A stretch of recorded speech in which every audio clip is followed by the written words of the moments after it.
Conditioned Scholar, a program from the Center for the Study of Democratic Institutions in Santa Barbara.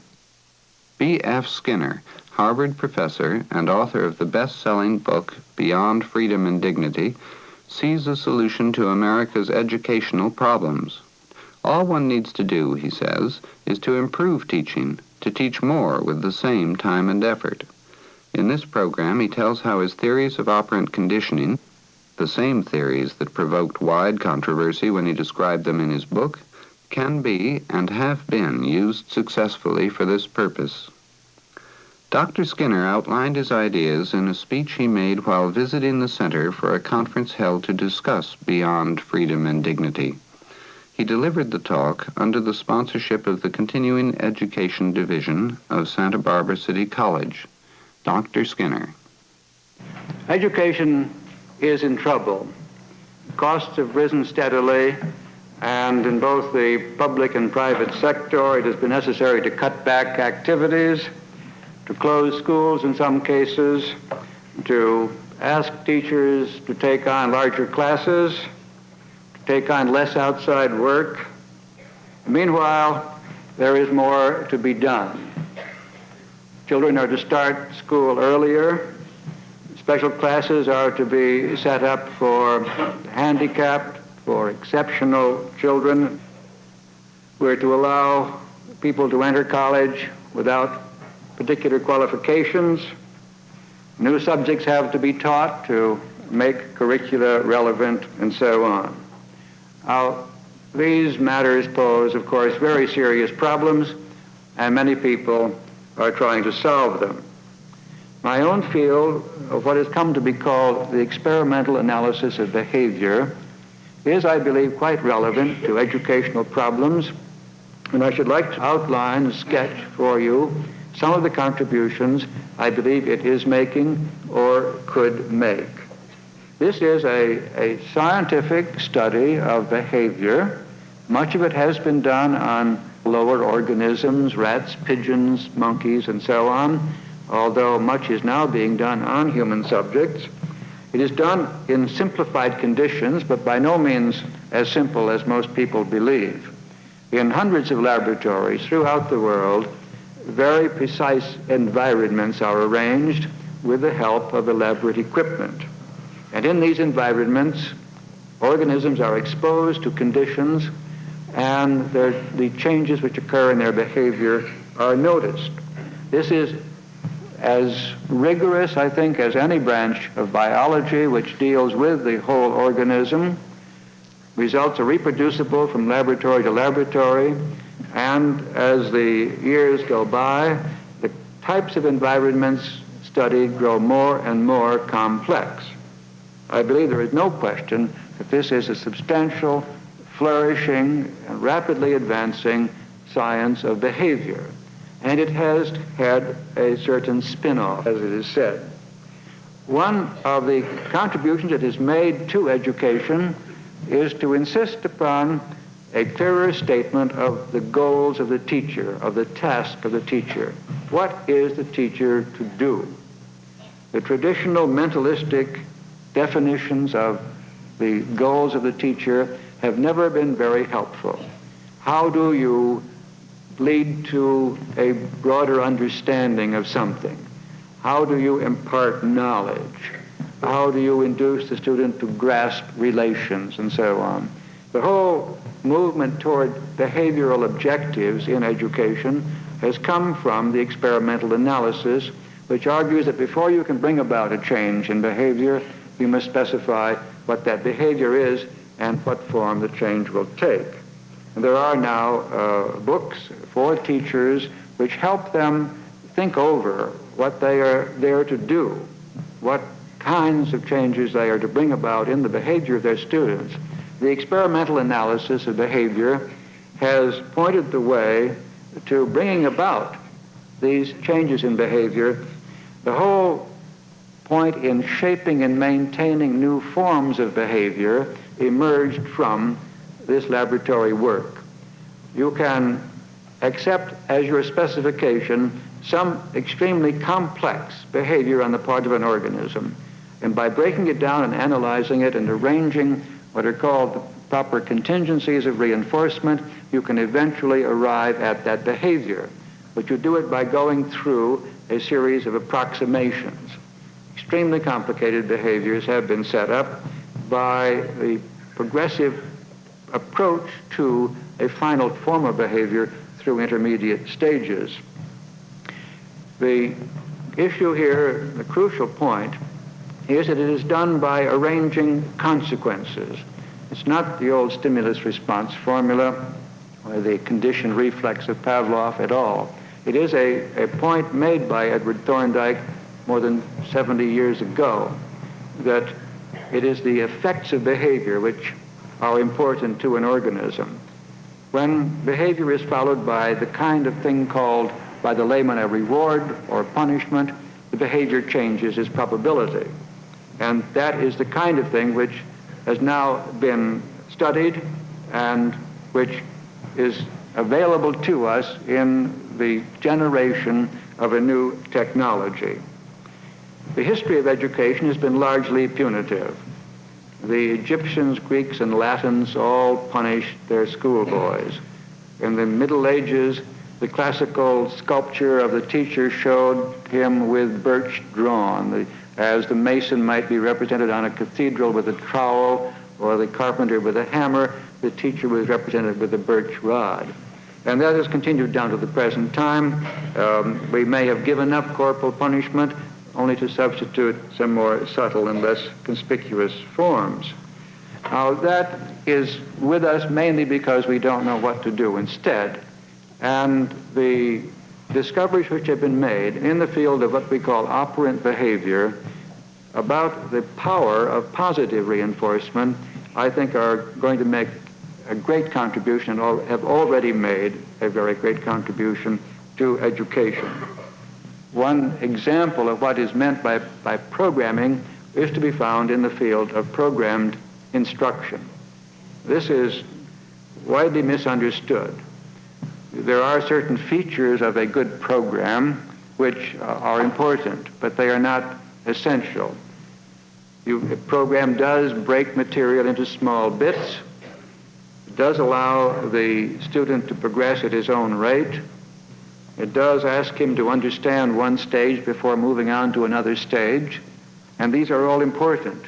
But the main thing a program does is to provide rewards or reinforcements for the maximal number of steps taken by the student.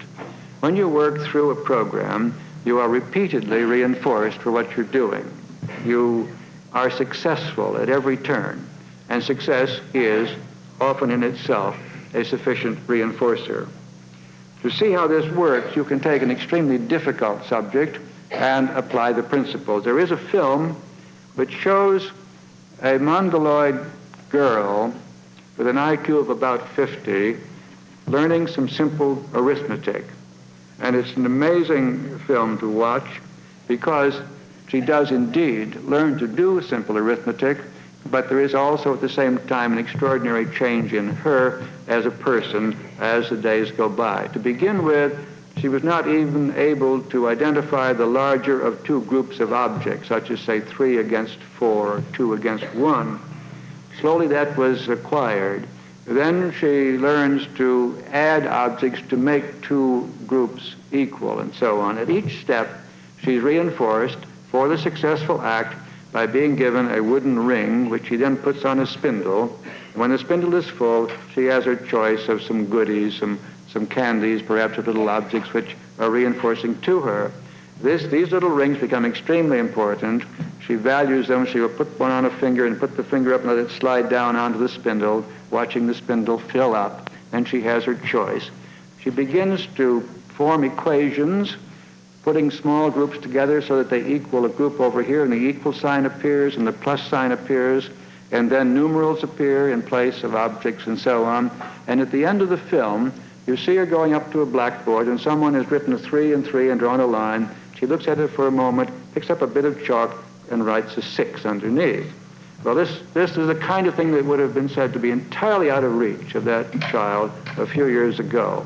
But here it is going on, you can see it going on, and it is done entirely by breaking what you mean by arithmetic down into a behavioral analysis, a series of steps, many, many steps for a child of an IQ of 50, but with the proper reinforcers, the proper encouragement due to the reward she receives, she learns, she's proud of herself, entire change in expression on her face, and so on. Now that shows what can be done when you understand the techniques of shaping and maintaining behavior by reinforcement or reward. And to jump to the other end entirely, let's take a textbook in medical school. I know a very good textbook in neuroanatomy, which is used in medical schools. If you want to learn neuroanatomy, this is the efficient way to learn it. I had a colleague who needed to learn some biochemistry in his field. He had had none. He got hold of an excellent program text in biochemistry, and he said to me later, you know, it was amazing. In 1 week, I knew biochemistry. Well, he didn't know it all, of course, but he knew as much as he would have got out of a one-year course, and he did it in 1 week. And you do it also painlessly. You don't have to force yourself to work your way through programs. If I ever wanted to go into a new field, the first thing I would do would be to find a good program text. It not only is efficient in the sense that you master it readily, but it has that marvelous effect of pulling you forward, because you see yourself progressing, you see yourself being successful, and see yourself knowing things today that you had no idea about the day before. So programmed instruction is just a way of bringing these techniques of operant behavior to bear on the acquisition of repertoires, which have been defined as a statement of behavioral objectives. There is another field equally important, and that is what is called contingency management in the classroom. How do you handle a group of students in a classroom? As you know, very often a classroom will these days get just about out of control. It's a good deal more of truancy, absenteeism than ever before. Big cities, they've given up keeping rolls of attendance in many cases. It's very hard to keep children from talking out, running around, and so on. Hard to get them to bring in their homework, to do their homework at night and bring it in. These are the kinds of management problems which we are failing at the moment to solve. And there have, in many cases, been calls for a return to punishment, the birch rod.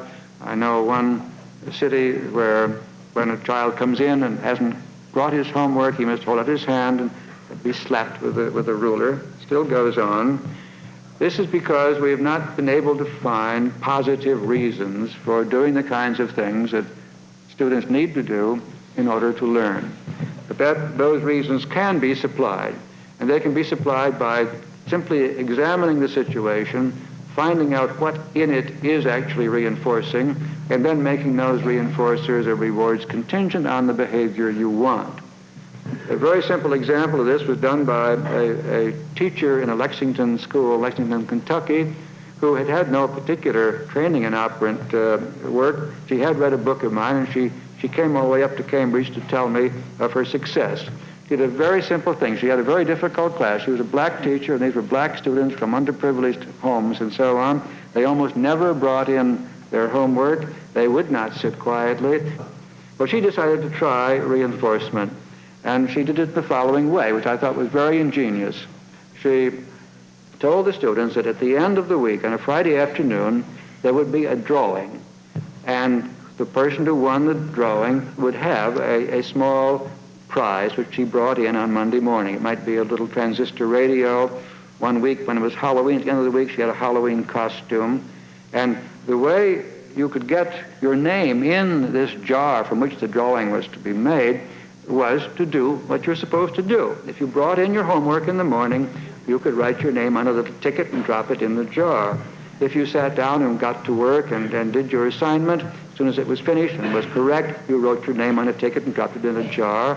On Friday afternoon, there was a drawing, and someone, of course, got the prize. She said it changed her life completely. She said it cost her $6 or $8 perhaps a week for these trinkets, but it didn't matter at all. She had a perfect classroom. She never had to punish them. They loved her, and moreover, of course, they were learning something. because after all, there is some point in doing your homework. Something is supposed to happen naturally, not just the contrived result of getting a chance at a prize, but when you do your homework, you have actually improved. You've learned something. This was a very simple example. I wouldn't recommend it as the only pattern by any means, but it was what one inventive teacher did who thought there was a chance to find something in place of punishment. And if you say, oh, well, but there's no natural connection between doing a few arithmetic problems and having a chance in a lottery, that's true, but there's no natural connection between doing a few problems and avoiding a licking, which is the natural contingencies. Now, this is going on. People are finding more and more things which the teacher actually has that the student wants. That when you stop to ask yourself, if you are a teacher, what have I got that my students want? It's sometimes a very discouraging question. But you can find things. You can find things, a chance to associate with other children, the special extra desserts at mealtime, field trips, and so on. I myself would not object to paying students for right answers. I wouldn't pay them for coming to school. I wouldn't pay them for getting reports from teachers to take home to their parents saying they behaved well, as is proposed now in New York State. You have to make sure the contingencies are right. But suppose, for example, you decide that a child who does his homework is to get a little ticket which indicates that a credit will be given to his family, of which he gets 10% himself to spend. And suppose this amounts to several dollars a day for a student who really gets down to work and learns something. Wouldn't that be an extremely efficient use of educational money? You say, oh, well, lots of parents wouldn't make any difference, but they've been paying the taxes. If they get a little bit back this way, that's all right. And those who aren't paying the taxes are those to whom we have to give money anyway for other reasons, and I don't see any reason why we shouldn't give it this way. Often teachers complain that the family or the home is not involved in education. Well, can you imagine the involvement? The involvement on the breakfast table when, say, 3 children are going off that day to school and are going to come back with chits indicating that the family is now $8 or $10 better off than it was when they left in the morning. And the children themselves, of course, picking up some of this to spend. I see no objection to this, really. Now, in institutions, of course, you have a greater leverage. There's an amazing experiment done at what used to be called a reformatory. It's a national training school for boys in Washington, D.C., in which juvenile delinquents, and they were very serious juvenile delinquents, they were armed robbers, rapists, murderers, were given an entirely new environment to live in. Instead of being coerced into studying something part of the day and coerced into behaving themselves the rest of the time, they were permitted to do entirely as they pleased, in the sense that they could, if they wanted to, simply sleep on a pad in the dormitory, eat nutritious but not very interesting food, and sit around all day on a bench. But if they wanted to improve their lot, they could do so. They could earn points, exchangeable for much better food. They could rent a private room. They could get access to pool tables and other entertainment devices, colored television. They could rent their own television set. They could even buy a day or 2 off. I visited that experiment, and there was a murderer out on the town. They had their fingers crossed. He'd bought a weekend off, as a matter of fact, because he was very bright. And he came back. Well, the effect on the morale of the place was amazing, and the effect on the students was amazing, because the way you earned the points was to learn something. There were programs, you worked your way through, and you got points. There were other materials, and you passed tests, and you got points. And these kids who had been rejected by the school systems to which they had gone, they'd been convinced that they were idiots, discovered they could learn something. And many of them learned a great deal.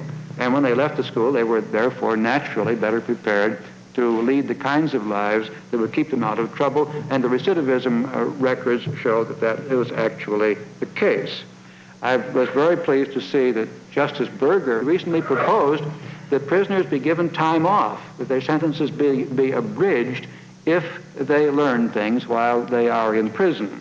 And presumably they would do this in such a way that when they left prison, they'd be much better prepared to lead acceptable legal lives. Well, this is the kind of thing that can be done when you take seriously the problem of finding positive reasons why people will get an education. And it isn't just something that can be done in institutions or with small children. It can be done all the way up through graduate school. One of the most interesting recent advances is a system proposed by Professor Fred S. Keller, now of Western Michigan at Kalamazoo, formerly of Columbia University. The Keller system, now being very widely used throughout the country, works something like this. You take an introductory course, let us say in psychology. Very often psychologists try these things first. You break the material down into small packages with small tests which tell you whether the package has been mastered or not. And the student then starts in working pretty much on his own. And when he has mastered one unit, he's able to go on to another, but not until. And when he gets a little way along in the course, he then becomes a proctor who helps beginning students with their material. And strangely enough, it's quite reinforcing to a student to become a proctor. Mostly they like this position. They like being able to tell people who are not as bright as they are what they should know, or at least not as far advanced. And I think we've all had that experience that you never really learn as well as when you're teaching. I know I barely kept ahead of my classes the first year I became a teacher. And this is working remarkably well. The students report, well, they've been questioned about this, that they feel they have a greater understanding of the material, that they remember it better, and this is confirmed by the tests which have been given. They have greater feelings of achievement. They like going at their own speed, and they like being proctors, and they like having proctors help them when they've not advanced very far themselves. Now, there's a very interesting bonus to all of this programmed idea, especially the Keller system. If you design a course that way, you don't need to have a final test. The course itself is the test. If you get through the course, you know the material. The little tests aren't the kinds of things we're talking about. They are correct samples of what is being measured, but you don't need that final examination which gives you an A or a B or a C or a D or an E. You don't need to sample the achievement of the student. You've got it all there, it's all been accomplished, and it has all been learned within reason and with very good retention. What does a C ordinarily mean in a course? It means you have a smattering of the whole course. A C in this system means you've got halfway through. And you keep on, you'll get all the way through and get an A, and everyone should get an A who gets through the course, because you don't get through it unless you actually know it. And when you teach this way, students know that they've learned something, and the teacher knows that he has taught something. And both of those are great advances, great achievements. Classroom management, programmed instruction, all of these things are just the beginning. There's gold in those mountains. There is much more in the experimental analysis of behavior than has yet been applied, because there aren't very many people familiar with the basic research who are interested in applying it to education. But more and more is being done, and I think we can look forward to a very effective improvement in the process of teaching, which has solved many of our problems. Now, there are, of course, many practical problems remaining. The very process of allowing the individual student to go at his own rate demands architectural changes in school. It demands a different kind of role on the part of the teacher. The whole idea of teaching more effectively means trouble. If you can in the first grade teach what is now taught in the first and second grades, what's the second grade teacher going to do? And if then he or she teaches what is now taught in the third or fourth, what's going to happen then? Actually, there has been clear evidence that with improved teaching, you can move instruction down to earlier age levels. The best example I know of that is some material designed by Professor Lehman Allen, who's a law professor at Yale. He worked out a course in logic to be used for law students. It worked so well there, he decided he might as well try it at the college level, and he did. And it worked so well there, he thought he might as well try it in high school, and he did. And it worked very well there, and I recently ran into a friend of mine who had a child in the 6th grade in the New Haven school who had Professor Lehman Allen's course in logic. It had moved all the way down from graduate school to the 6th grade. But there are problems there too. Supposing we can teach twice as much for the same time and effort, That would mean that you get through high school at a very tender age, and what would happen to the unemployment figures then when you dump people on the market? The whole system is structured in such a way that no one really wants to improve education. That's the trouble. There are reasons why these things are opposed, not only for the practical points I've suggested, but theoretical issues. There's a feeling that somehow or other these techniques depersonalize instruction, that the teacher who is out of touch with the student going at his own rate is missing some chance to interact with him as a person. I would claim, on the contrary, that one of the great reasons for turning to individualized instruction is that in an ordinary classroom, the teacher is not really in good contact with anyone much of the time. Moreover, I think we need to free the teacher from a lot of drudgery so that he or she can emerge as a human being. And particularly important that he or she emerge as a talking human being. This whole idea that we're going to move away from words now, we're not going to need to read because there is television and so on, it's a terrible thing, because the invention of verbal behavior was probably the great step in the evolution of culture and the evolution of man's future. And if you now backtrack on that and simply create students who have seen it on television or who have seen it in an instructional film, you will have no one who is able to talk to himself or to others, and actually no one who is able to think, because most thinking is verbal. It's very hard to do anything comparable to verbal thinking in a purely non-verbal way. Well, these are some of the problems, and I think the solutions to them will determine the future. If we can make teaching more effective, everyone will gain. Thank you very much. You have been listening to Professor B.F. Skinner in a talk on education delivered to the Continuing Education Division of Santa Barbara City College. Dr. Skinner delivered this address while visiting the Center for the Study of Democratic Institutions for a conference held to discuss his best-selling book, Beyond Freedom and Dignity.